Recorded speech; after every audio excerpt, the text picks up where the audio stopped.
Hello, beautiful Vox people. It's Brian May here. I just want to wish you a wonderful 60th anniversary. What's up, guys? This is Dave from Lady Annabella. I want to say happy 60th anniversary to Vox. Love you guys. We're getting ready here for our tour in Nashville, Tennessee. We're about to kick off all around the world, and love the products, man. Great stuff, and happy anniversary out there, Vox. The first time I ever saw a Vox amp for real, I was recording a record with Old Crow Medicine Show in RCA Studio B with Dave Cobb. Lo and behold, Dave Cobb had a Vox amp sitting in his studio, and it was like the magical thing that I had been seeing my whole life suddenly was there, and I got to plug into it, and that amp is so amazing. It changes everything, for me at least. I bought my first Vox in 1988 when we started to make a little bit of money, and I went down to 48th Street and bought an AC30, and I couldn't wait to get it home, and I got it home and plugged it in, and it was just like so exciting and just an awesome experience for me. And every Anthrax record from then on was written from that Vox, that AC30.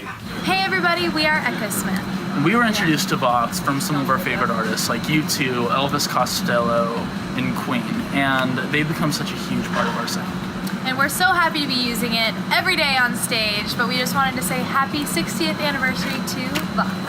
Mwah. So I've been using AC30s for a long time.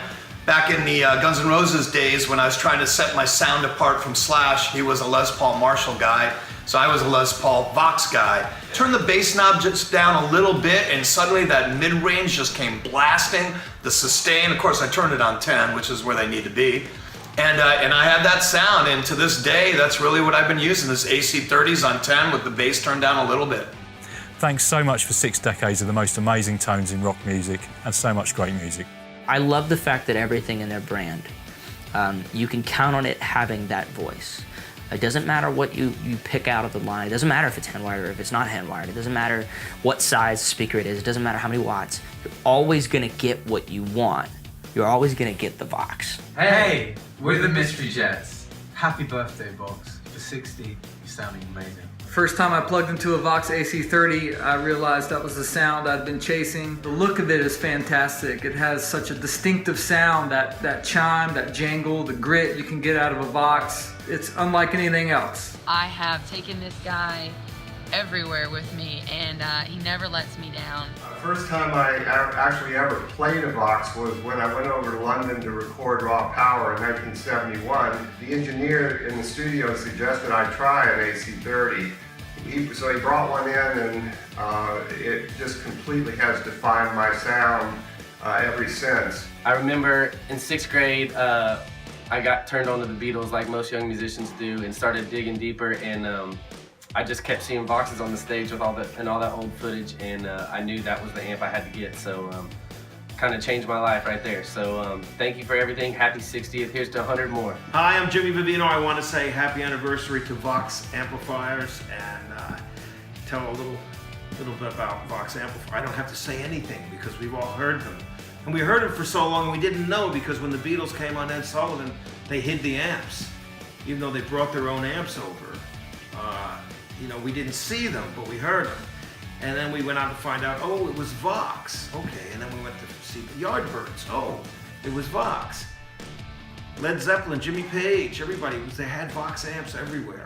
And the thing that I was most impressed with, of course, was the way they could be really clean and chimey or just blow the socks off of you.